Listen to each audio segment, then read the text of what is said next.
Hi, friends. Welcome again to Soaring Through Chaos. And as we've talked earlier, the purpose here is to discuss how, during times of chaos such as now, how we can go past the chaos, past the need to survive, and beyond survival, how we can find meaning in our life, and also how we can thrive, how we can soar through it. So today with me is an amazing person I got to know during the pandemic. Her name is Mirabelle Dcunha, and she is one of the few people I know who really, through yoga and through the path of devotion, seems to have found a lot of meaning and sense of purpose in her life. I'm not saying everybody doesn't find it. There are some people who seem to be steadily along that path. So, Mirabelle, tell us a little bit about your journey. What brought you onto the path of yoga, and what have you been up to lately? Where did you grow up? Anything you want to tell us? Okay, so firstly, namaste to everybody, and wish you in this moment a lot of slowness and clarity of mind and deep breaths. Thank you, Shankar, for having me. It's a pleasure to have gotten to know you and to talk to you on this call. You know, with my journey, I would have to say that it really began with anxiety, with chronic anxiety, with depression, with wanting to take my life, lots of very dark inner landscapes.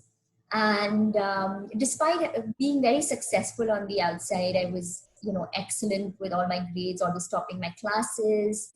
And so it didn't make sense, but inside that's how it felt. And I didn't really find a way to cope with it till I began with this journey of Vipassana when I was 16 years old. And that really was one of the most challenging things I did, but then turned out to be one of the most wonderful gifts that sort of started me. I wouldn't even say on a path to yoga, but more like a path to commitment to myself, to self-love, which is what I think also the path of yoga is about. Wow, so it became the path of self-compassion and self-care and self-love, and then expanding it out, I guess. Exactly. Interesting. But when I talked to you recently, because we got to know each other through yoga and bhakti yoga, but you didn't grow up in a Hindu tradition or anything like that, right?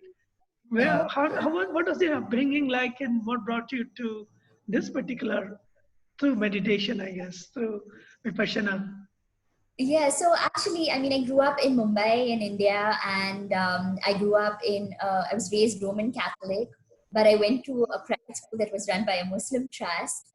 I lived in a colony that was full of Sikhs, and on the way to school every day, I passed by the convent school.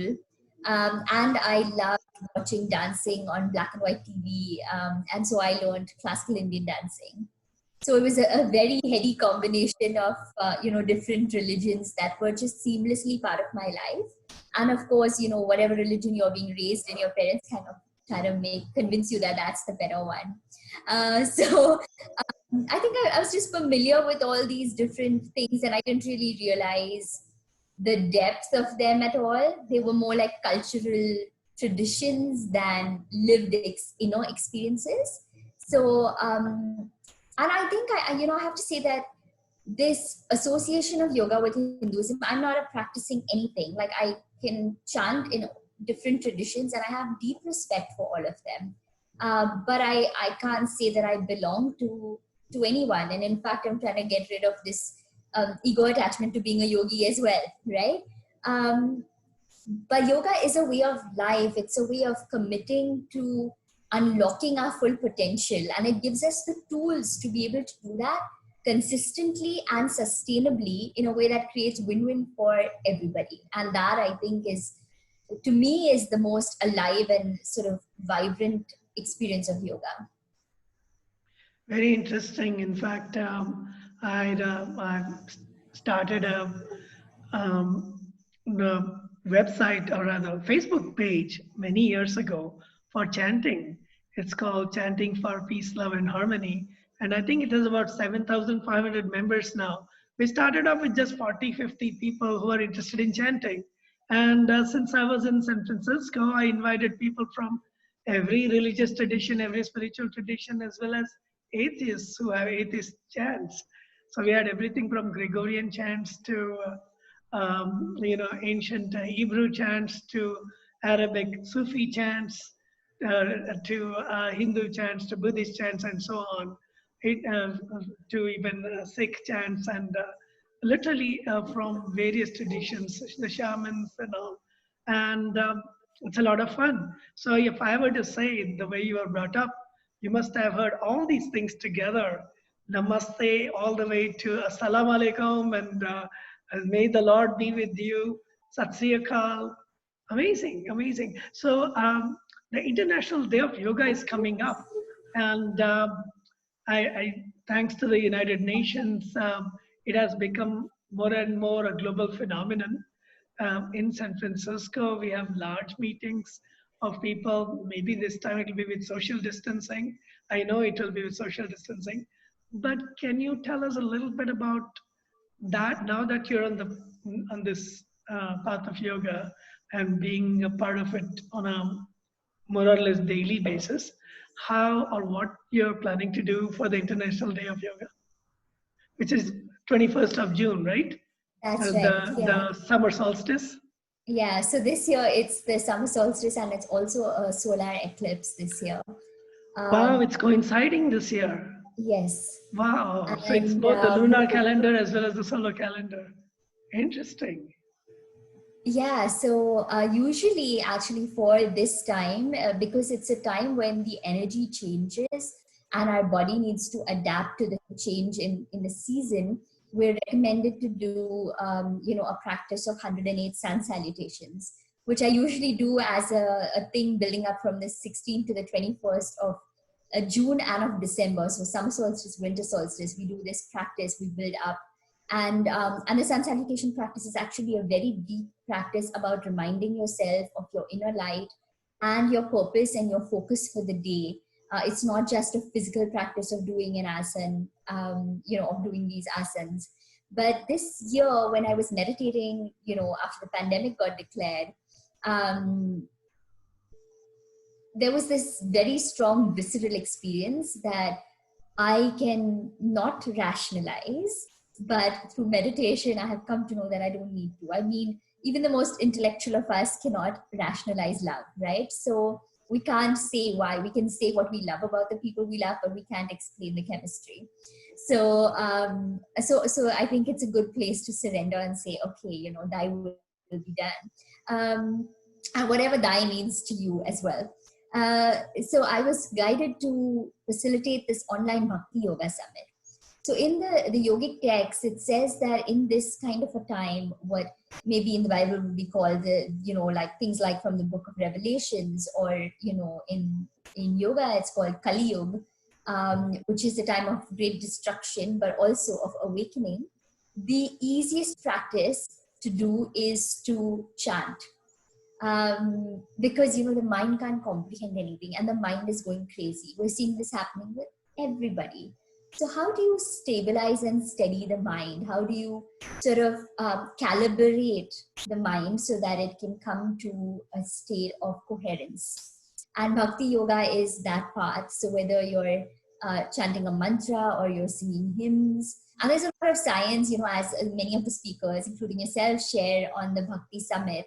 We have neurophysiologists, leading neurophysiologists in this field of study of yoga and neurophysiology talking on the summit. And you can see how these, even though they're ancient, there's so much science to them. And it's just absolutely mind-blowing. Interesting, because I know that a lot of people associate the term yoga with asanas or the physical exercises. And for most of us, it's the Lululemon yoga, which is just the exercises and the traditions, the modern traditions that go with it, the clothes, the yoga mat, and all that. What you're saying seems to be a little different or broader than that. Can you tell us the difference and what do you mean by yoga, and can you get a little more into what does it mean to you and what does it mean in the broader terms? Yeah, so, like I shared, for me, it means looking within, looking at all my prejudices, all the ego attachments, not to judge them, but to notice the drive or the desire that drives them, and then to use them. So in yoga, we use the ego to satisfy what we call sattvic desires, so higher desires. So you might do social work, or you might be there for somebody, or you might cook a meal for somebody. It could manifest in different ways for different people. But you take the desire and you take the ego, but then you use it in a way that is beneficial to others. And when you do that enough of times, like in the beginning, you'll wish that people appreciated you, and then you say, oh well, I wish that I did so much and they didn't even say thank you, they didn't even notice.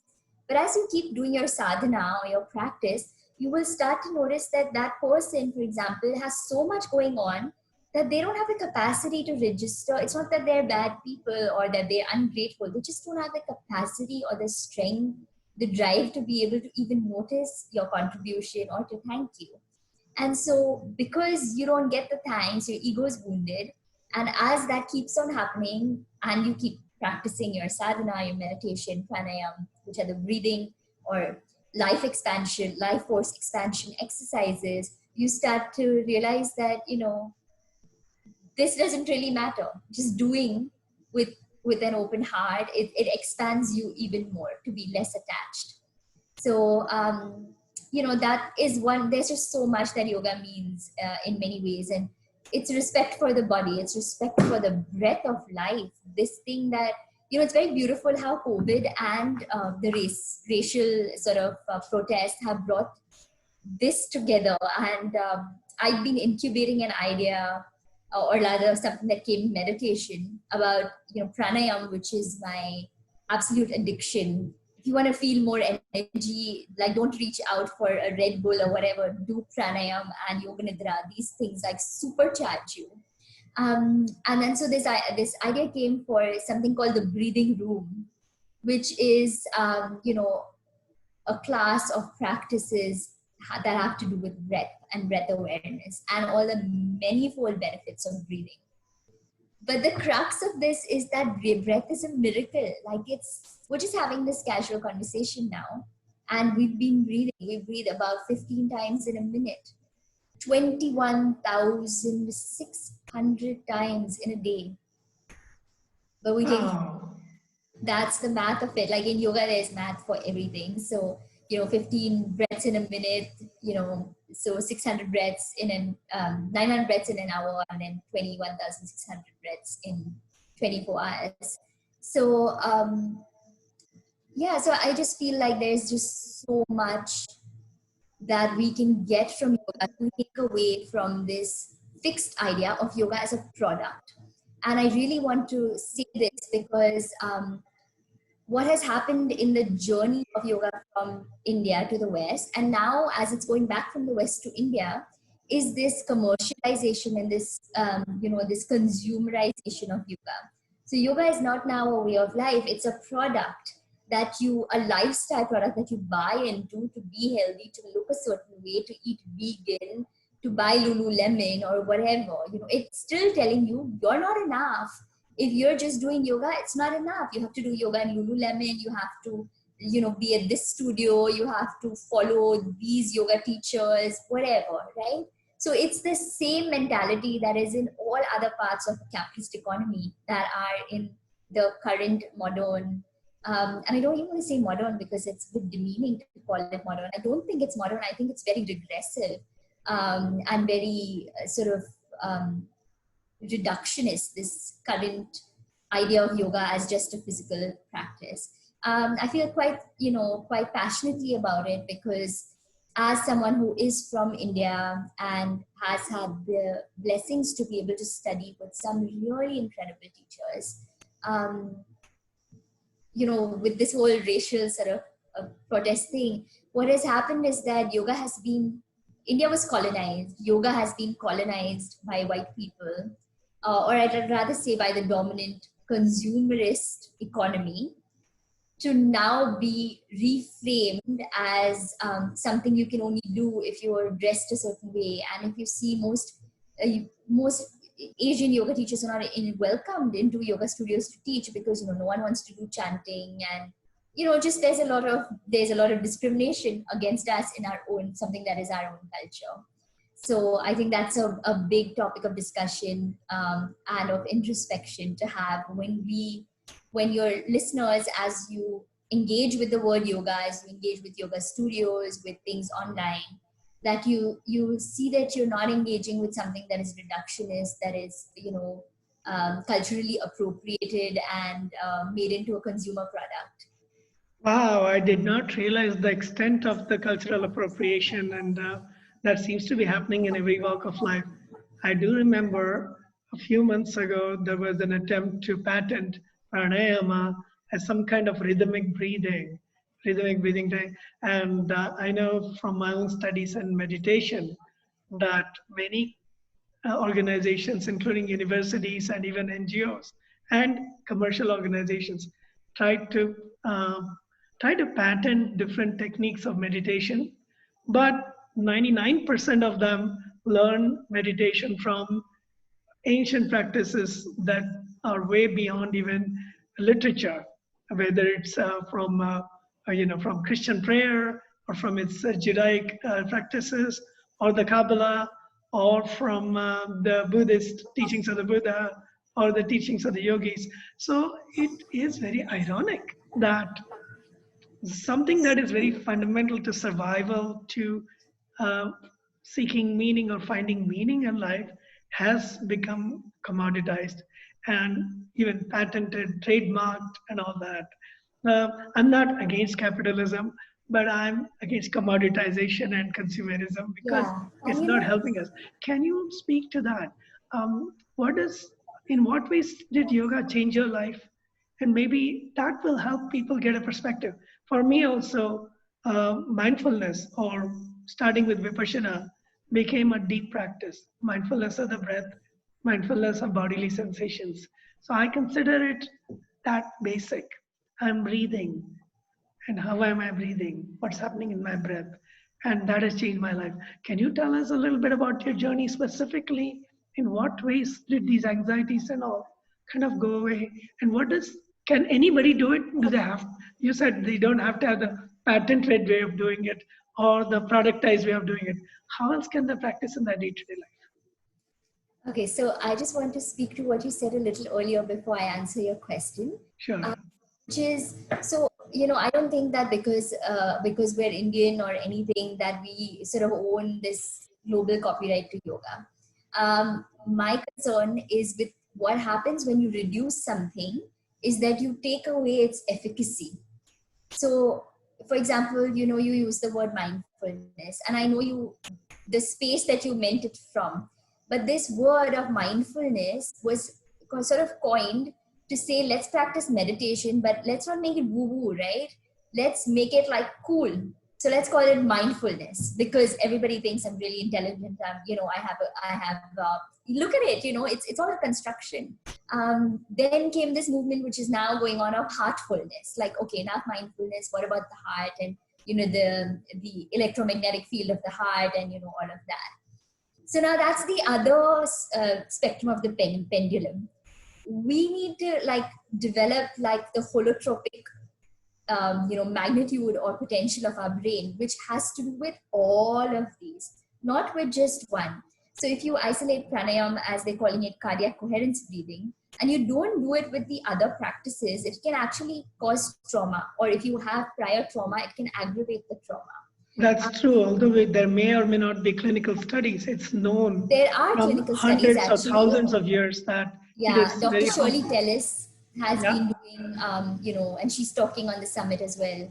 Who's this person who's talking about it? Her name is Dr. Shirley Tellis. She's a neurophysiologist. Great. Author over 6 books, more than 179 published papers in journals across the world to do with yoga and neurophysiology. Yeah, very important topic. The dangers of isolating practices and not having the wholeness and the full perspective. Very important topic. If you sit to meditate without having your yamas and niyamas, which are your observances and restraints, which include things like honesty, cleanliness of the mind, and of the body, of the space. Ahimsa, or the practice of non-violence towards yourself. If you're sitting to meditate and you're like, oh my god, why am I having so many thoughts, I'm awful, or I just can't focus, that's not practicing ahimsa, that's himsa, right? So if we don't have these practices, and there are specific tools, I run something called Sadhana Club, which is an online sanctuary for people. We have people from all over the world that attend. It's every second and fourth Monday of the month. And we look at things like our relationship with money. We look at things like, ahimsa and how to practice nonviolent communication. Lots of these things that are the basis of yoga. So if you're sitting to do a mindfulness practice, but you've been dishonest, either to yourself or others, even the smallest little dishonesty, it's going to come up as a thought in your mind. And your meditation is not going to be very successful. Not to say that we must measure the success of meditation, but we do want to progress in whatever way that we can. So that's why we can't isolate one practice from the other, because it reduces what we get out of it. Forget consumerism and capitalism and all of those things. We can't change that. That's the way things are right now. Yes, but for yourself, be selfish first. And when I say be selfish, it sounds weird. Like, why would a yoga teacher or a person say be selfish?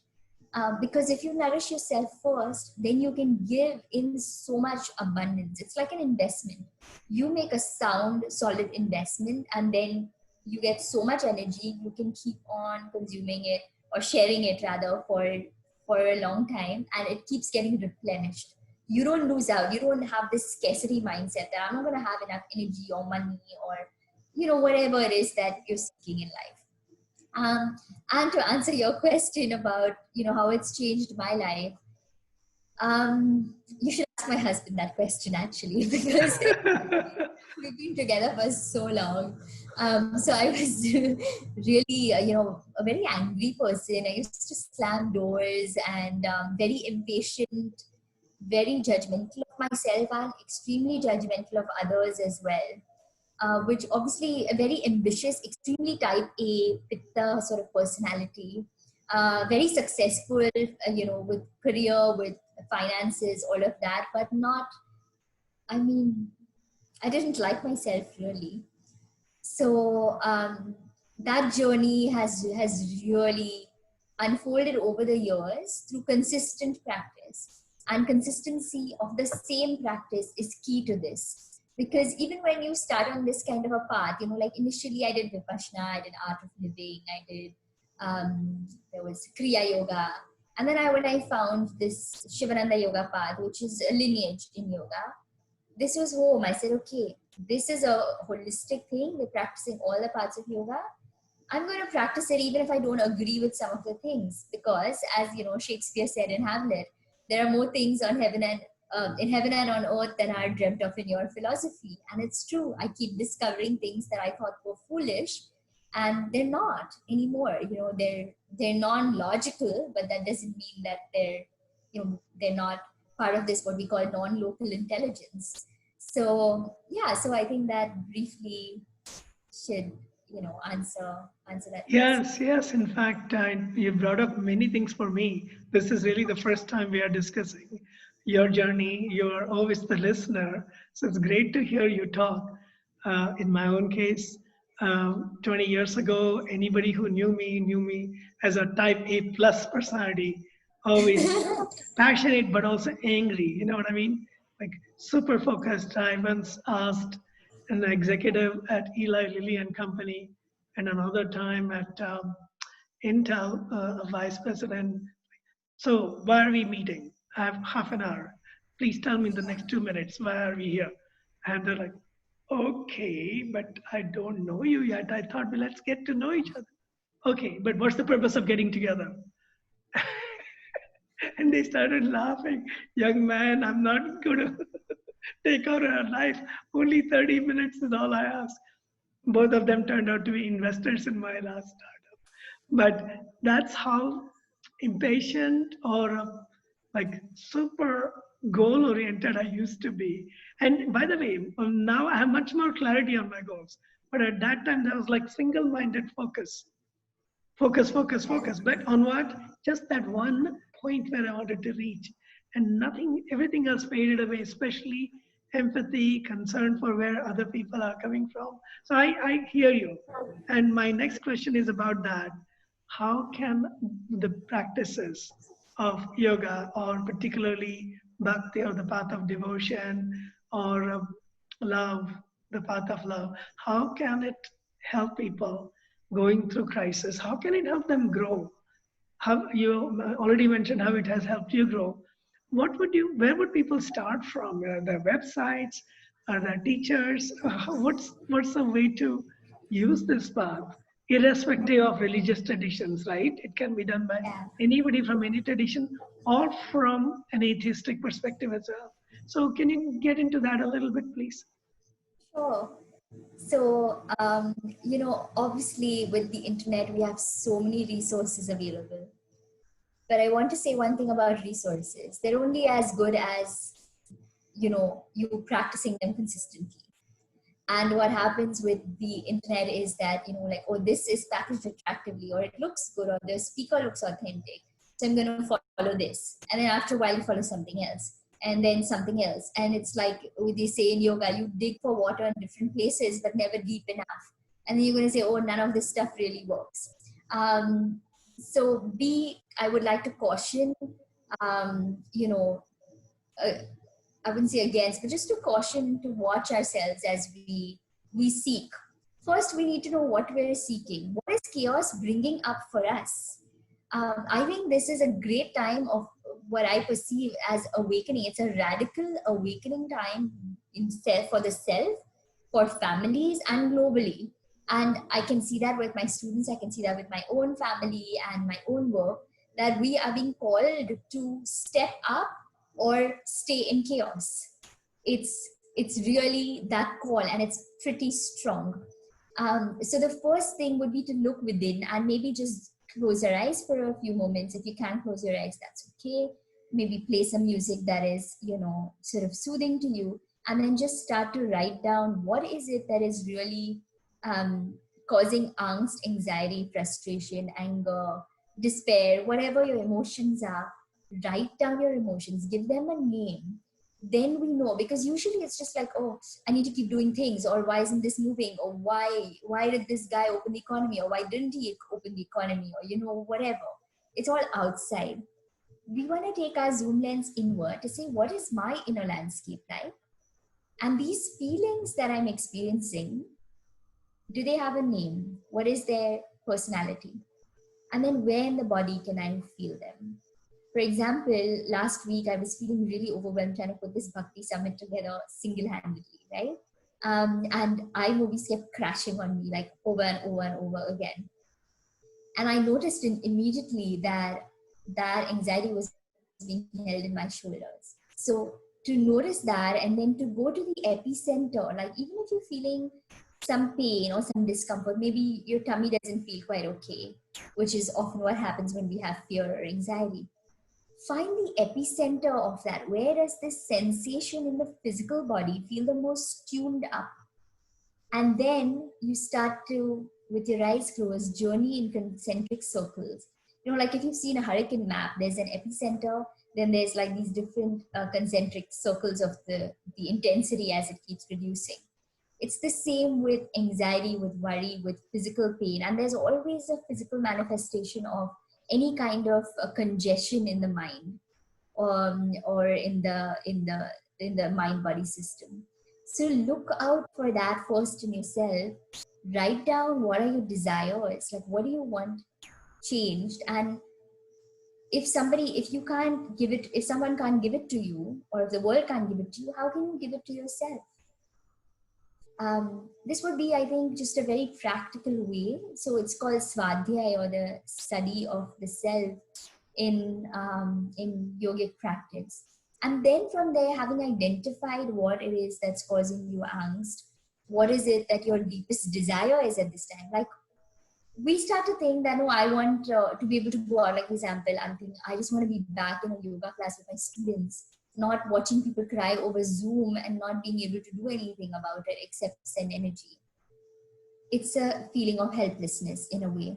But instead, to really think about what is my overall heartfelt desire, what's my deepest desire at this point, and then what actions can I take to manifest it. This brings the equation and the story back to self-action and self-responsibility, which is what yoga is about. It's not about passing on the buck to anybody, the economy or whatever. We have work to do. We're going through chaos because it's inviting us to step out to the next level. We answer the call, and it's not going to be less chaotic. It's going to be worse for a while. When you start to do work on yourself, like my guru says, you have to have a breakdown so that everything can be destroyed, which is that Shiva energy, so that it can be reassembled into a more coherent state. And you can see it in resonance videos. If you look at the physics of cymatics and resonance, you can see that when a certain frequency is applied to salt or sand particles, certain mandalas or geometric patterns are formed. When you change the frequency, the geometric pattern before the new one forms, there's a disintegration. And this is exactly what is happening and must happen. So accept the chaos.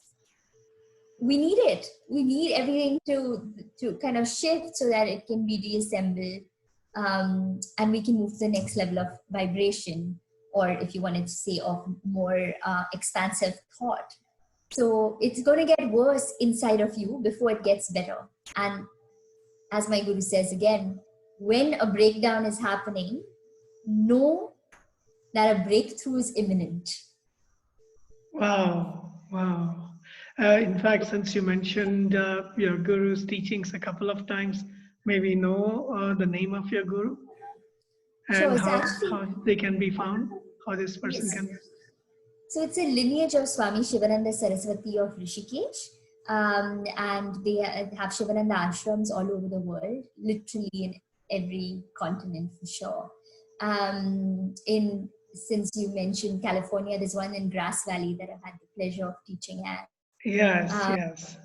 Yes, and there's a center in LA, in India, all over, in South America, Europe, everywhere. But I was specifically, guru is such a broad term; it can be used in many different ways. So I meant more like my spiritual mentor and guide, who usually teaches at the ashram in the Bahamas that I go to, and he's currently teaching out of Israel. So he's an Israeli Swami. And So, what's this teacher's name? Swami Shambhudevananda Saraswati. And did he grow up in Israel? Yes. Wow, wow. Yeah. That's another coincidence which I had no idea.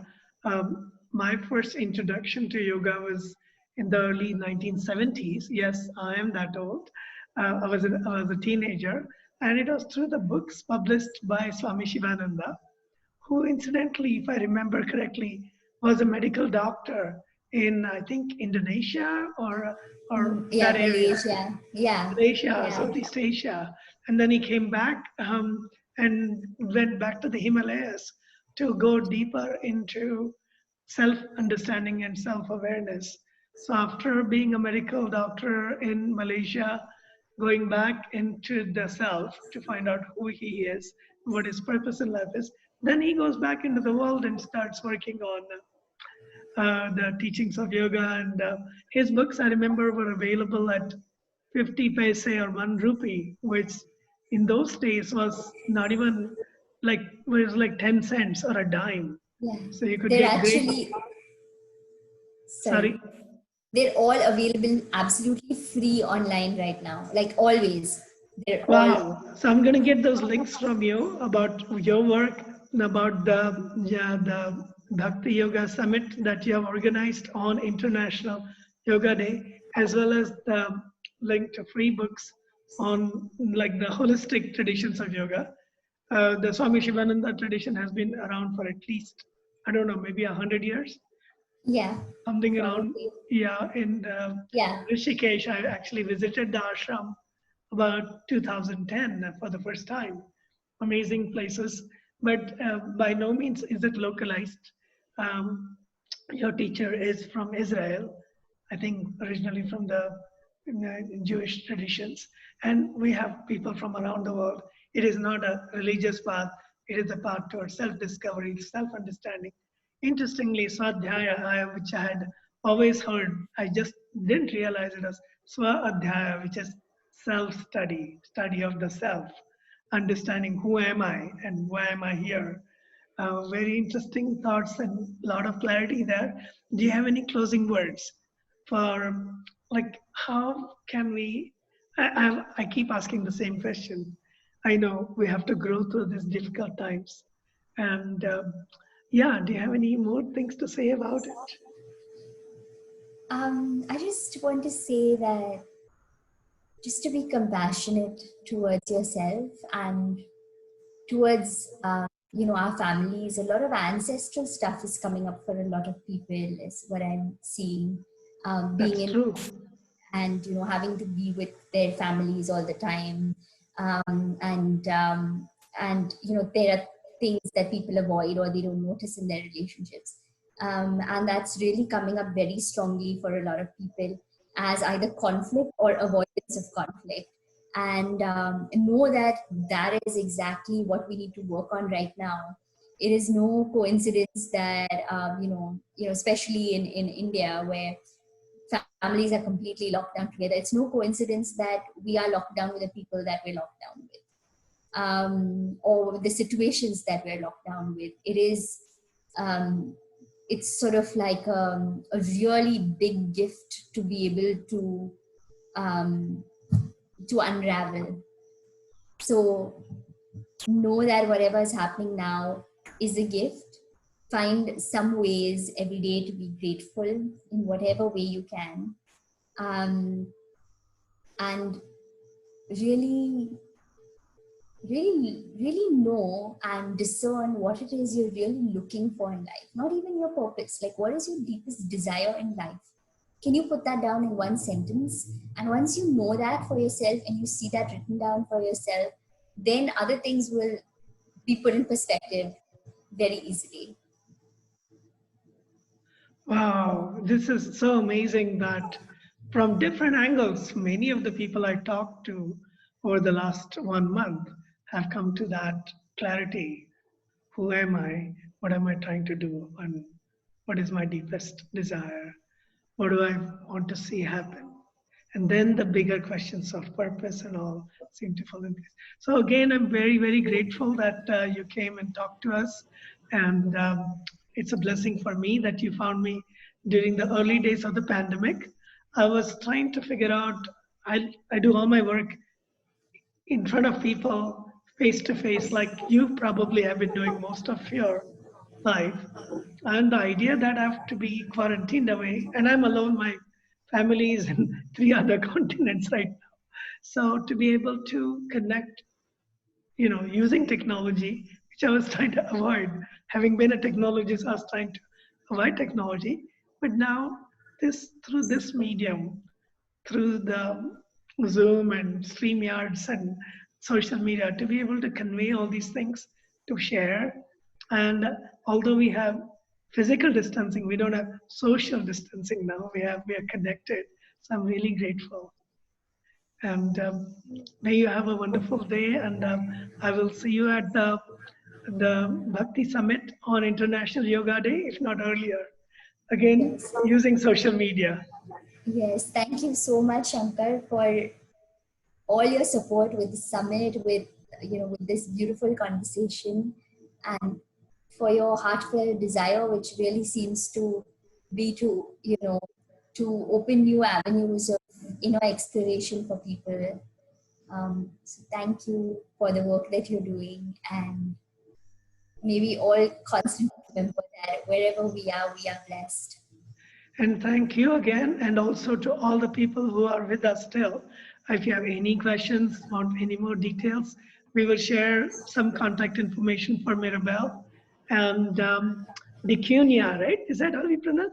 Dcunha? Dcunha. Yeah. Wow, that's Portuguese sounding or Latino name from India. India has had a Yeah.